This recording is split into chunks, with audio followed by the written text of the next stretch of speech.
She was just 16. Her fingers trembled as she pushed the motel door open, the scent of stale air and old carpet immediately greeting her. The fluorescent light flickered above her, casting shadows that danced eerily on the cracked walls. The room was small, bare except for the worn bedspread, a single chair in the corner, and a tiny lamp that gave off more of a dim glow than warmth. The silence felt heavy. It was a silence that didn't ask questions, didn't judge, and for that, it was the only place she could breathe. Her breath caught in her throat as she glanced down at the tiny bundle wrapped tightly in her arms. A baby. Her baby. She'd never planned for any of this. She hadn't planned on falling pregnant. She hadn't planned on her family turning their backs on her when they found out. She hadn't planned on being abandoned with nothing but the clothes on her back, a baby in her arms, and a hope that felt like it was already slipping away. "Just keep breathing," she whispered to herself, her voice barely audible, as though speaking out loud would break the fragile thread of control she had left. The baby stirred in her arms, a soft whimper breaking the stillness of the room. It was a small sound, but to her ears it felt like a roar, the cry of someone who didn't know what they were doing. She didn't know either. She didn't know how to take care of a child, didn't know how to fix the broken pieces of her life. She laid the baby down gently on the bed, pulling the thin blanket up around its tiny form. Her heart ached, but there was nothing she could do. No one else was going to help her. She didn't have the luxury of second chances, and as the baby's breathing slowed, she sank down to the floor, leaning against the bed. Outside, a car passed by, its headlights briefly illuminating the room. It was a brief interruption, but it was enough to remind her of how alone she was. The door to the room across the hall creaked open, but she didn't dare look up. She had to stay focused, stay strong. She had no one else. At least the baby had her. "If you've ever felt like the world gave up on you before you were ready," Miss Martha's voice drifted softly into the quiet. "Come sit with me for a while, my dear. This is a story about lost babies, found hearts, and second cradles." The next morning she awoke to the sound of the baby crying. The room was still dark, the morning light just beginning to spill through the heavy curtains. The baby's cries echoed through the empty space, sharper than before. She rushed to the bed, her heart racing. "Shh, it's okay, baby. It's okay." She picked the baby up, cradling it against her chest, but the cries didn't stop. Her hands shook, but she tried to calm the little one down, her voice low and soothing. But nothing worked. The baby was still restless, still crying out. Her mind raced. She didn't know what to do. She'd read some books, she'd watched some videos, but in this moment she felt like all that knowledge had evaporated. What good were all those things when she couldn't even make the baby stop crying? She stood up, pacing the floor with the baby in her arms, the panic creeping in like a slow tide. What if something was wrong? What if she couldn't help? The knock on the door startled her. She froze, her heart pounded in her chest, as she turned slowly toward the sound, unsure who would be at the door at this hour. Another knock, louder this time. She took a step forward, unsure of what to do, when the door creaked open just slightly, and a voice called out, "Is everything all right in there?" The man's voice was low, calm, too calm. It was as if he had all the time in the world. His tone was measured, though, and there was something about it that made her feel seen, like he knew exactly how she was feeling. She didn't answer. She couldn't. The man didn't wait for a reply. Instead, she heard the faint sound of him walking away, his footsteps echoing in the hall. She hesitated, the baby's cries still filling the room. She glanced back at the door, then at the baby. Maybe it was nothing. Maybe he was just checking on her. She let the silence return, only the cries now filling the space between her and the world outside.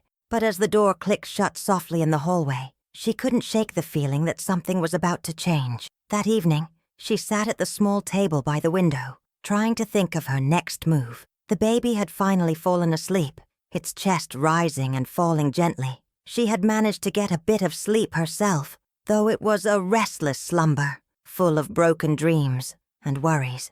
There was a knock on the door again. She didn't move at first. Part of her hoped it was just the wind, or maybe even her imagination playing tricks on her. But the knock came again, this time softer, more deliberate. With a deep breath, she stood up, her hand shaking as she reached for the doorknob. Slowly, she opened the door. There he was again, the man from the room next door. He was holding a small tray in his hands and a warm smile on his face. "I thought you might be hungry," he said quietly. "I made some dinner. It's nothing fancy, but it'll fill your stomach." She stared at the tray for a moment, unsure how to react. She hadn't eaten much all day.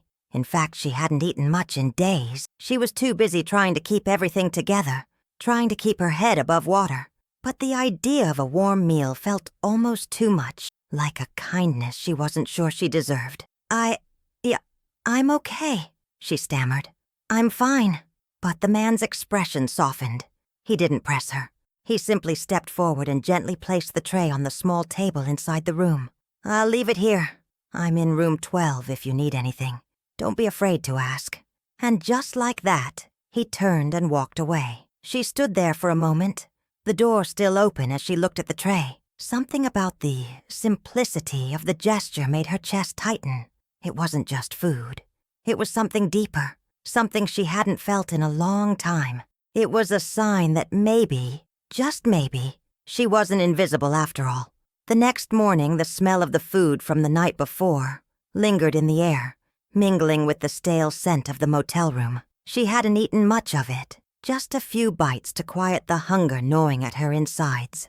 But the rest had sat untouched on the table, a reminder that kindness wasn't always easy to accept, especially when you were used to doing everything on your own.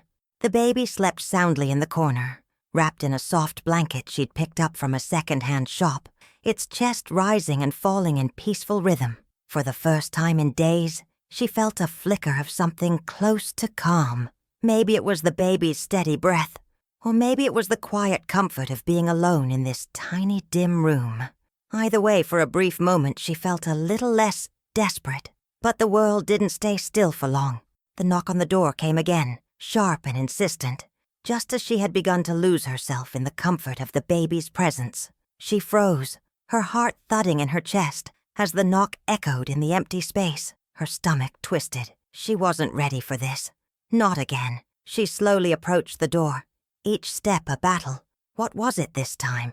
A bill collector? Someone telling her to leave? But when she opened it, it wasn't a stranger demanding something from her. It was him, the man from the room next door. His face was set in a gentle expression, but there was something in his eyes, something more serious than before. "I didn't mean to disturb you," he said, his voice quiet, his words measured. "But I noticed the baby's been crying a lot. I thought maybe you could use some help." She didn't know why, but her throat tightened at the offer. She had wanted nothing more than to be left alone, but the warmth in his voice stirred something deep inside her, something she had buried for so long. "I'm managing fine," she said quickly, though even to her own ears it sounded forced. "Thank you for the food. That was kind of you." He nodded, stepping back slightly as if respecting her space. "I'm not here to push. I just thought you might need a hand. A little peace of mind." She stared at him, unsure of what to say. The last few days had been a blur of worry and exhaustion, and now this stranger was standing here offering her something that felt almost too big. "I can't take anything from you," she finally whispered. Her voice cracked, a wave of guilt and shame crashing over her. "I'm fine. I don't need your help." He paused for a moment, studying her with that quiet, unreadable gaze of his. He didn't push her. Instead, he simply nodded again. "If you change your mind," he said gently, "I'm just next door." With that, he turned and walked away, leaving her standing in the doorway, her heart pounding. Why was he doing this? Why was he offering help to someone like her? As she closed the door, she felt an unfamiliar tightness in her chest. It wasn't anxiety, but something else, something hopeful. The next few days passed slowly.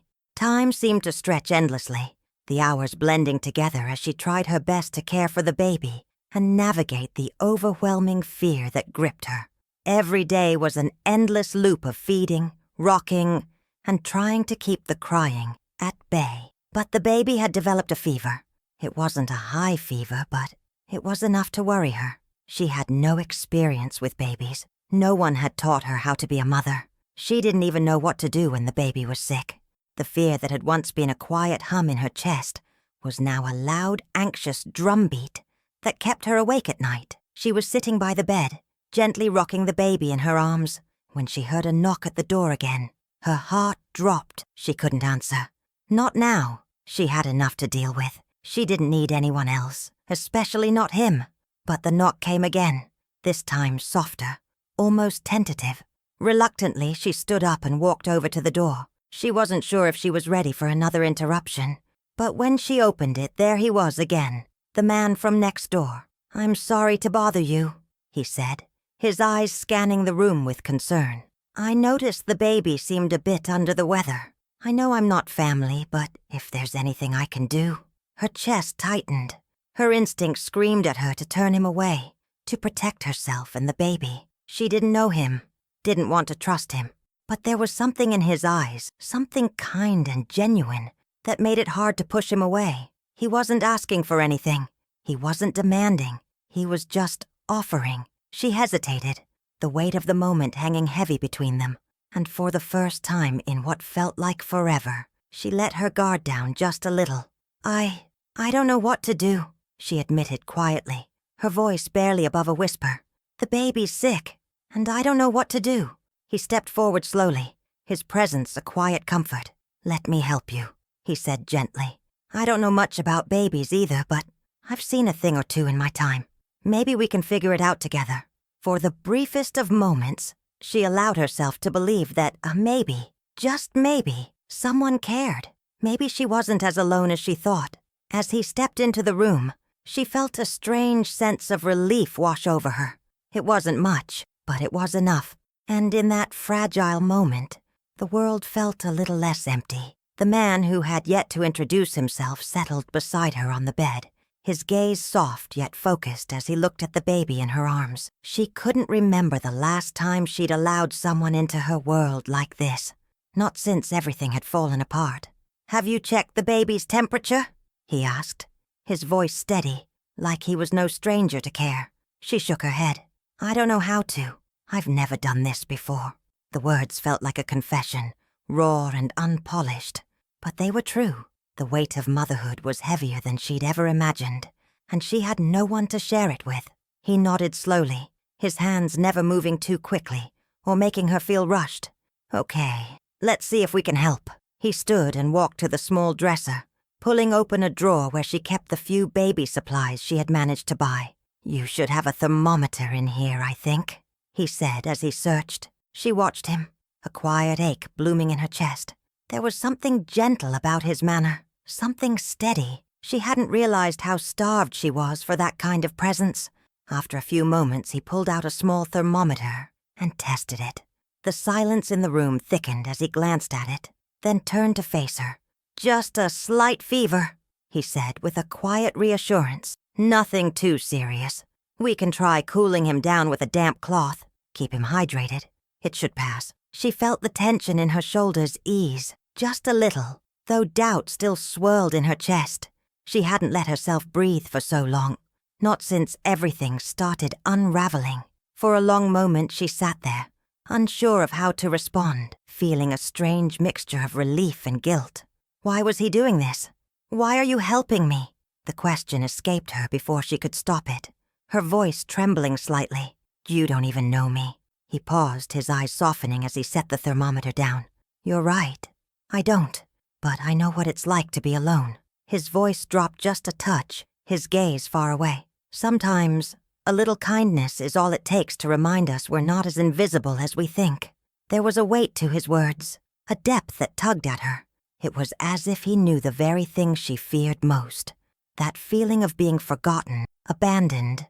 It was a loneliness she couldn't even speak of, a silence that was louder than anything else. She swallowed hard, her emotions threatening to spill over. But she didn't let them. Not yet. He didn't wait for her to respond, instead quietly helping her cool the baby's fever, carefully checking for any other signs. His presence, calm and grounded, was something she didn't know how to accept, but she let herself feel it anyway. When the baby's breathing finally slowed and the fever seemed to subside, she leaned back against the headboard, exhausted but relieved. He glanced at her then, a quiet understanding in his eyes. "You're doing fine," You don't have to do it all alone." His words hung in the air, an offer of something she didn't know how to accept. But for the first time in days, she didn't feel like she was drowning.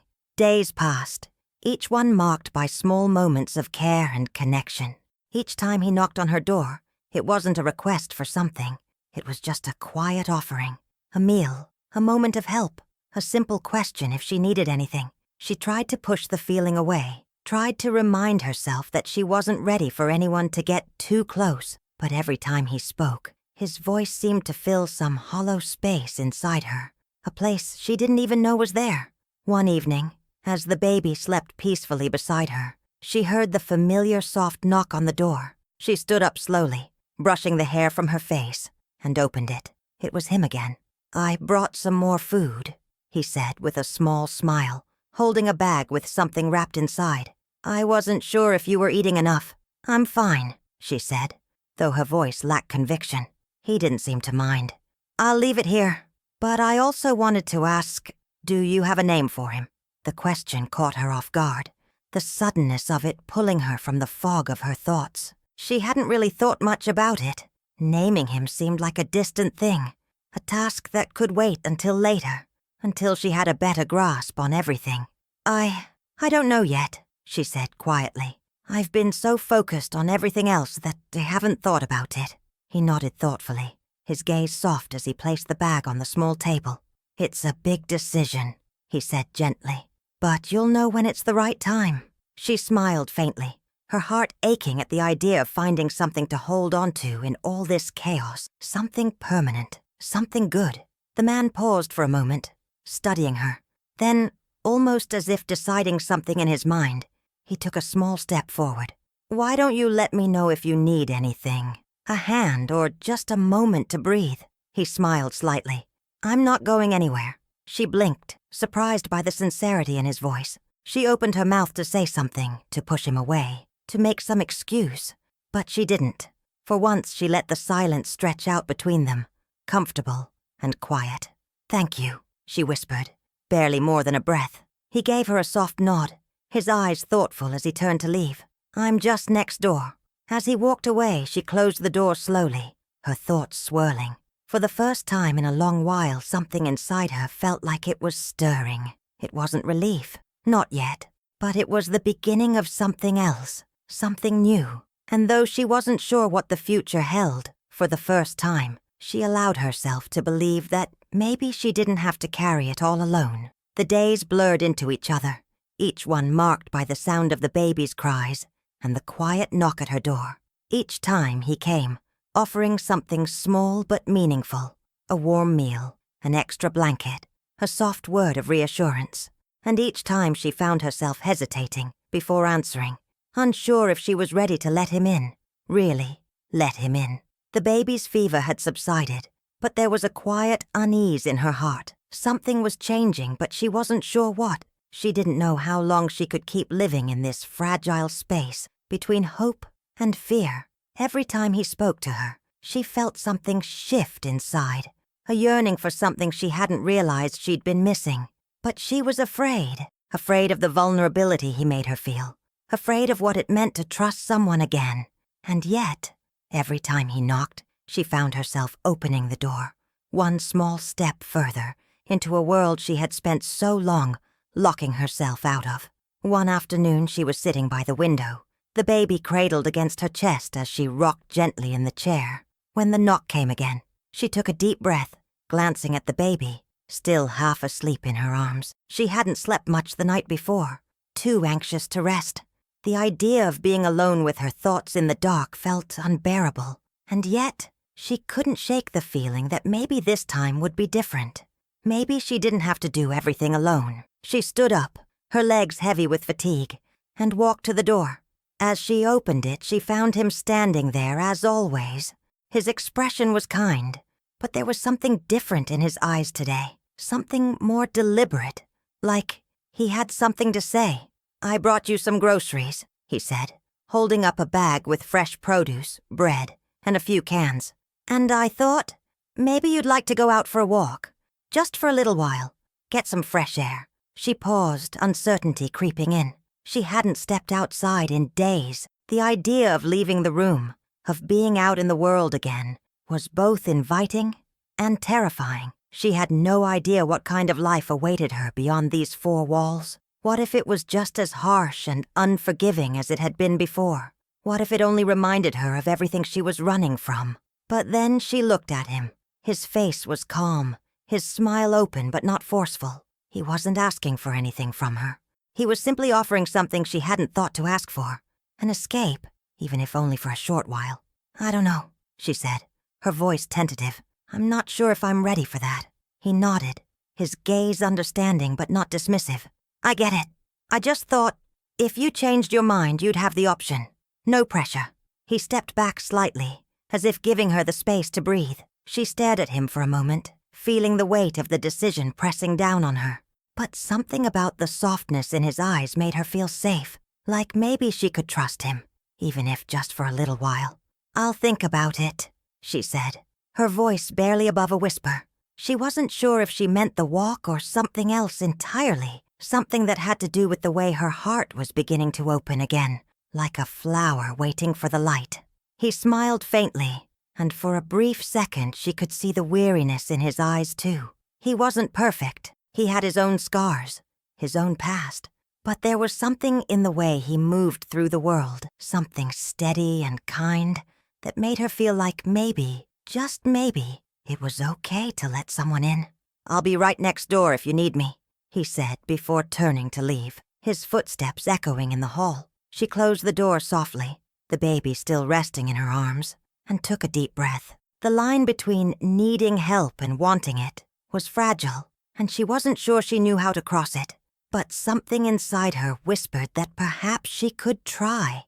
That evening, as the sun began to dip behind the horizon, casting soft golden light into the room, she found herself staring at the baby, her thoughts lost in the haze of exhaustion and fear. The world felt impossibly large, and yet she felt so small. A mother, yes, but one who didn't know how to navigate the maze of emotions that came with caring for a child, with being alone, with struggling to find a way forward when it felt like everything was crumbling around her. She glanced at the door, wondering if she should take him up on his offer. The walk, the simple, innocent walk. But what would that do for her? What would that change? She stood up, her legs shaky, and crossed the room to the door. There was a moment of hesitation as she reached for the handle. What if she went out and everything changed? What if something terrible happened? And yet, she couldn't shake the thought that maybe, just maybe, this was the step she needed to take. She opened the door and stepped into the hallway. The night air was cool against her skin, and for the first time in what felt like forever, she felt the breath of the world outside gently brushing against her. He was standing just a few steps away, his hands tucked into his pockets, waiting for her. "I'm ready," she said, her voice quiet but steady. He turned, his face lighting up with a small but genuine smile. "You sure?" She nodded. "I think it's time." They walked together, side by side, the quiet of the night surrounding them. As they walked, the weight in her chest began to lift, just a little. It wasn't gone. Not yet, but it was lighter. The world outside felt less threatening, less unknown. It felt like something she could face, even if it was just one step at a time. For the first time in days, she allowed herself to believe that maybe, just maybe, she wasn't as alone as she had thought. The walk was quiet, the kind of peaceful silence that didn't feel awkward, but comforting. The air was crisp, the sounds of the small town fading into the background as they made their way down the winding road. He didn't say much, and neither did she. It didn't feel necessary. There was something reassuring about just walking together, without the weight of words hanging between them. For the first time in weeks, she allowed herself to breathe, really breathe. The tension in her chest, which had become a constant companion, loosened just a little. The darkness of the night wasn't as threatening as it once seemed. They walked past rows of houses, their lights flickering softly through the windows, and she found herself staring at the simple, everyday lives unfolding behind each pane of glass. Families sitting down to dinner, children playing in their yards, couples laughing together on porches. She had been so consumed by her own fears that she had forgotten what it felt like to witness the small joys of the world around her. The baby stirred lightly in her arms, his small hands reaching up to grasp at her sleeve. She adjusted her hold on him, her heart swelling with tenderness. "You know," she said softly, breaking the silence, "I never thought I'd be here. Like this." The words came out in a quiet rush, as if they had been waiting to escape for far too long. He glanced at her, his expression calm. "No one plans for these things. Life has a way of taking us to places we never expected." She nodded, her eyes on the road ahead. "I didn't plan for any of it. The baby, this being alone." His voice was low, steady, as if grounding her in this moment. "You're not alone. Not really. It might feel that way, but you don't have to carry it all on your own." His words were simple, but they carried the weight of something deeper, something she hadn't allowed herself to believe in for a long time. The possibility that she didn't have to be alone. She swallowed hard, trying to keep the emotions that threatened to spill over at bay. The walk had taken them further than she realized. They were now standing on the edge of a small park, the grass still wet with dew from the evening. She stopped, her eyes drawn to the swings, where the faint squeak of an old metal chain stirred something in her chest. "Do you ever wonder," she asked softly, "how we end up where we are? I mean, how we end up needing help, needing people, when all we've done is try to survive?" He stopped beside her, his eyes softening as he turned to look at her. "Sometimes we just don't know how much we need until we're faced with it." The words hung in the air, but this time there was no pressure to fill the silence. She stood there for a long while, her heart feeling a bit lighter with each passing moment. For the first time since she had arrived in this small town, since she had entered that motel room, with nothing but fear and a baby in her arms, she felt like maybe she could start over. Maybe this wasn't the end of everything, but just the beginning of something else. "I don't know if I'm ready," she whispered, almost to herself, "but maybe I could try." He nodded, giving her the space to make the decision on her own.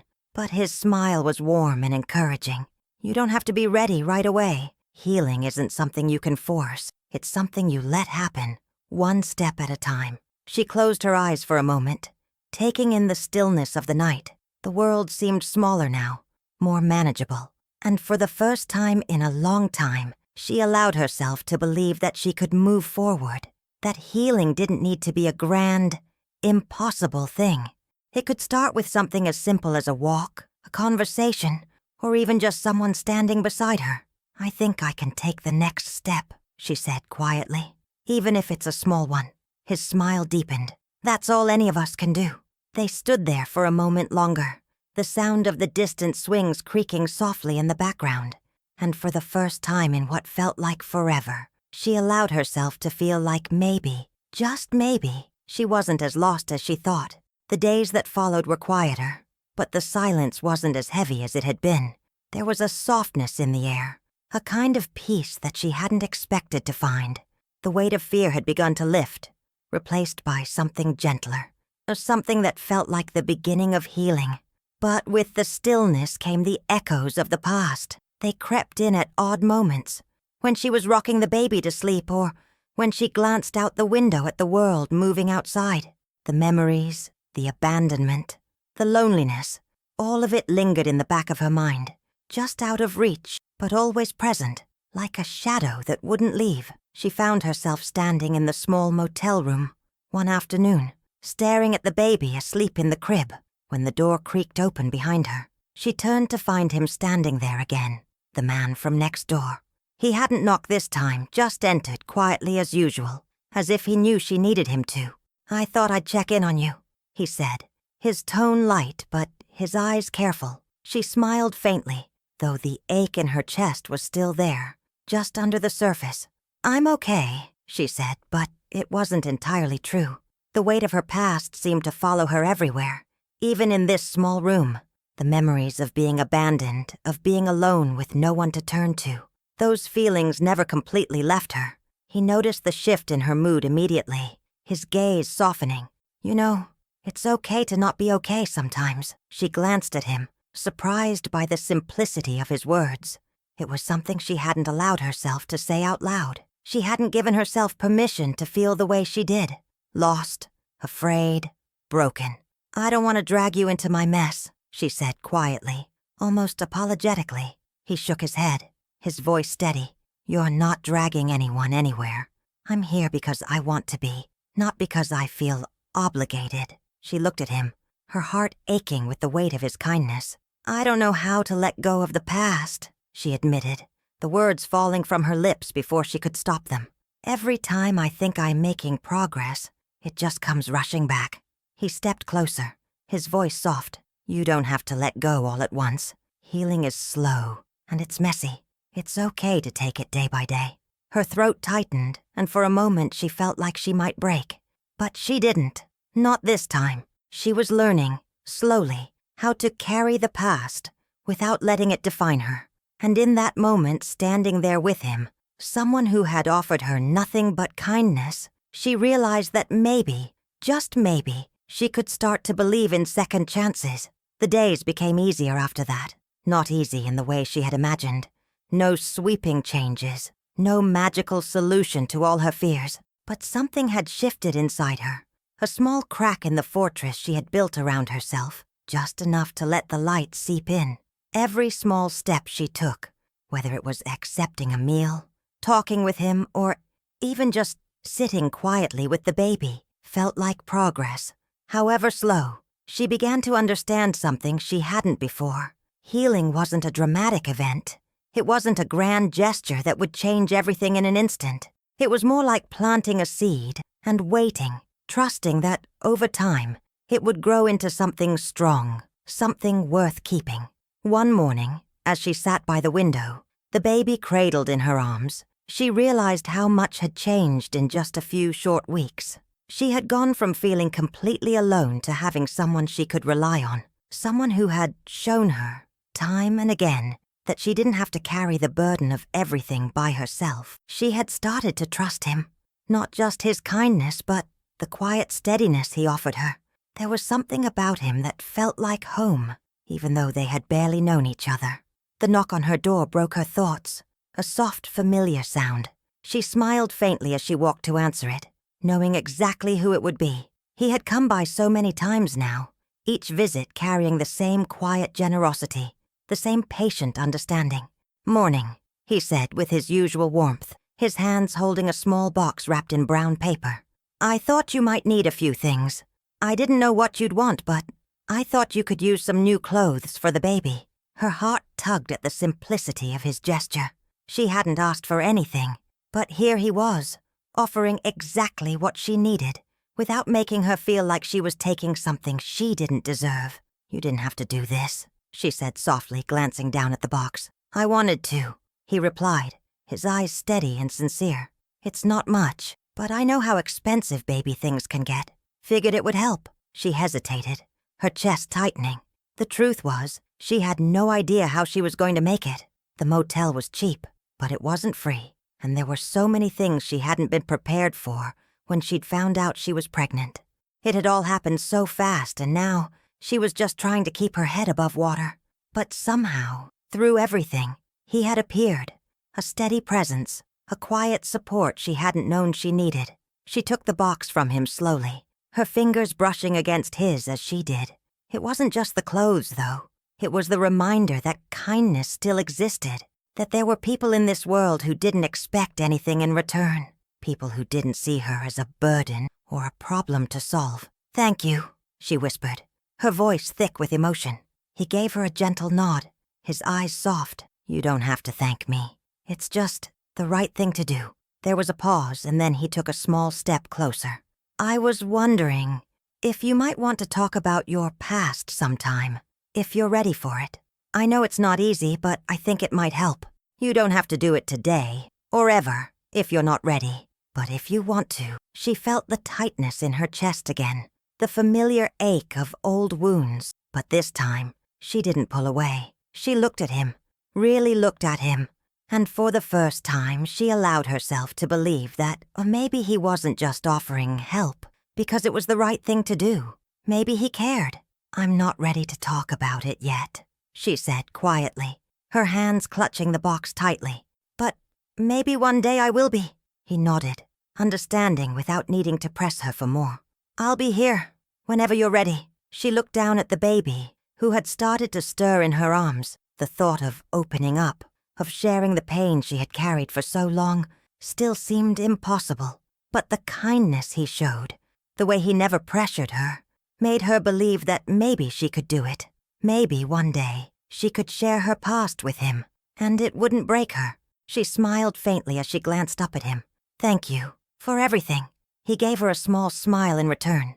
"I'm glad I can help." Weeks passed, and with each day she felt herself inching closer to something she hadn't known she was capable of, a sense of peace. The baby grew stronger, more alert, and the once constant anxiety in her chest began to fade into the background, replaced by a quiet certainty that maybe, just maybe, she could build a life here. The man continued to be a steady presence in her life, his kindness never faltering. He never pushed for more than she was ready to give, and that made all the difference. One afternoon, after a particularly rough night with the baby, she found herself at a crossroads. The exhaustion was beginning to wear on her, the isolation still a heavy weight on her shoulders. She had never felt so far from everything she had once known, and yet, she couldn't deny it, there was something about this place, about this man, that felt like it could be the beginning of something she had never thought she deserved, something hopeful. The knock at the door came, as usual, but this time, when she opened it, she found him standing there, his face more serious than usual. "I need to talk to you," he said, his voice steady but with a hint of something deeper. Her heart skipped a beat. "Is everything okay?" He nodded, but there was something in his eyes, a hesitation she hadn't seen before. "I've been thinking about us, about you and me, and I need you to know something. I'm not asking you for anything right now, but I want you to know that I'm here, not just because you need help, but because I want to be here. You don't have to go through this alone, and I want to be part of your life, if you'll let me." Her breath caught in her throat, her heart racing. She had never expected this. She had spent so long shutting people out, afraid of being hurt again, afraid of trusting too easily. But here he was, standing before her, offering her something she hadn't dared to imagine. I don't know what to say," she whispered, her voice trembling. He stepped closer, his gaze soft. "You don't have to say anything right now, but I wanted you to know. I'm not going anywhere." And in that moment she realized that maybe, just maybe, she was ready to let someone in. Maybe she could accept help, and maybe she could believe in a future that wasn't defined by her past. The days after his confession were a blur, a strange mix of emotions that left her both unsettled and hopeful. She had always been so used to carrying her burdens alone, to the point where even the thought of someone else seeing her, really seeing her, felt terrifying. But now, as the weight of his words lingered in the air between them, she found herself at a crossroads. What if she could let him in? What if, for once, she could trust someone enough to share the deepest parts of herself, to stop pretending that everything was fine when it wasn't? She hadn't been ready to face her past, but in that moment, standing in front of him, she realized that maybe she didn't have to carry it alone anymore. The days that followed were a delicate dance. He gave her space, never pushing her to talk more than she was ready to. But he was always there, a steady presence in the background, offering kindness without expectation. And slowly, she began to believe that maybe, just maybe, she could start to build something here. A new life, not defined by what had happened, but by what could still be. The baby had grown healthier, the fever finally a distant memory. And with each passing day, the silence in the room became less oppressive, the weight of loneliness just a little bit lighter. It wasn't perfect, not by any means, but it was real, and for the first time in so long, she allowed herself to imagine a future where she wasn't alone. One evening, as the sun dipped below the horizon and the warm glow of the evening light bathed the room, she found herself sitting at the small table by the window. The baby was nestled in the cradle, fast asleep, his tiny chest rising and falling in the quiet rhythm of sleep. She felt a moment of peace, something she hadn't felt in years. The knock at the door was soft, gentle, but it still startled her. She stood up quickly, her heart beating in her chest. For a moment, she wondered if it was him again, but the thought sent a ripple of uncertainty through her. Would she be ready? Could she truly open up to him? But when she opened the door, she found not just him, but a letter. It was from a local adoption agency, the kind of letter she hadn't even thought to expect. Her hands trembled as she opened it, reading the contents in a daze. It was a request for her to come in for an initial consultation. They had seen her paperwork, her situation, and they wanted to discuss options. For a moment, she felt overwhelmed by the weight of the choice laid out before her. The idea of adoption had always seemed so distant, so far removed from her reality. And yet, the letter was real. It was a path she hadn't considered, but now it felt like a possibility, a choice she could make. She stared at the letter for a long time, the decision spinning in her mind. She didn't have all the answers, but for the first time in her life, she felt like she had the power to choose.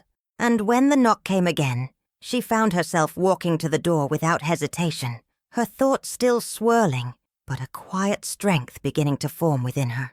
When she opened it, there he was, standing in the hallway, his warm gaze resting on her. "I thought you might need a minute," he said softly, stepping into the room. "But I also wanted you to know, no matter what you decide, I'm here. I'm not going anywhere." His words, as simple as they were, wrapped around her like a blanket, warm and comforting. It wasn't about fixing everything or having all the answers. It was about the space he gave her to simply be, to be seen, to be heard, and to know that she wasn't alone. Her chest tightened as she looked at him, the words she had been holding in finally finding their way to the surface. "I'm not sure what to do," she said, her voice shaky. "I don't know what's right. I don't know what's best for him. I don't know if I'm even capable of making the right choice."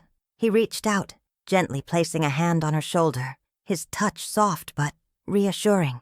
"You don't have to have all the answers right now," he said quietly. "You just have to take it one step at a time. Whatever you decide, you'll find your way, and you don't have to do it alone."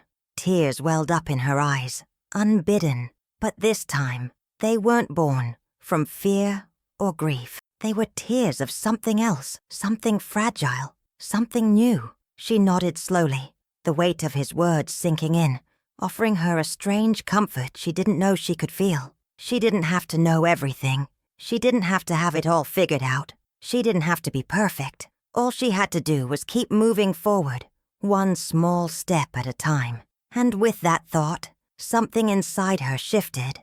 Just a little. She wasn't alone anymore. And for the first time, she could see the possibility of something better ahead. A second chance. The day she walked into the adoption agency's office was the first time in months that she didn't feel completely terrified of the future. She didn't know what would come of it, or whether she would find the answers she was looking for. But for the first time, she felt like she could make a choice, not because she was desperate, but because she could see the path ahead, however uncertain. The man had driven her to the office, his quiet presence offering her a grounding calm that she hadn't known she needed. He hadn't said much, just enough to let her know that whatever decision she made, he would be there to support her. And that was enough. When they arrived, he gave her one final look before she stepped out of the car. "I'll be here," he said. "Take your time. You don't have to decide anything right now." She smiled faintly, nodding. And with that, she walked into the building. The next few weeks were filled with paperwork, consultations, and decisions, but the process didn't feel as overwhelming as she had imagined. Every step she took felt like a small but steady movement towards something better. And with each passing day, the fear that had once been a constant companion began to recede, replaced by a quiet confidence that she hadn't known she possessed. When she finally made her decision, when the paperwork was signed and the future began to unfold in a way she had never imagined, she stood there, looking down at the baby in her arms, and felt something deep inside her shift. She wasn't the same person who had walked into that motel room months ago. She had been scared, broken, lost. But now she could see a future where she wasn't alone, where she could give her child a better life, where she could heal. As she walked out of the agency, she found him waiting for her, as he always had. "You ready?" he asked gently. She nodded, a tear slipping down her cheek. But this time it wasn't out of sorrow. It was something different, something that felt like peace. "I think so," she whispered. He smiled, and for the first time she felt the weight of his words. The promise that she wasn't alone. "Then let's go home," he said softly. And for the first time she believed that home wasn't just a place. It was the people who helped you find your way. It was the second chances, the quiet moments of kindness, and the knowledge that no matter how broken you were, you could still heal. Miss Martha's closing thoughts. "Some stories don't end with a grand gesture, my dear. Some end with a simple step, a hand held out in the dark, a heart learning to trust again. And some stories end with a quiet promise that you're not as alone as you think." If this story found its way into your heart, leave me a note, won't you? I'll be here, waiting, just like always. The porch light's on, and the door's always open.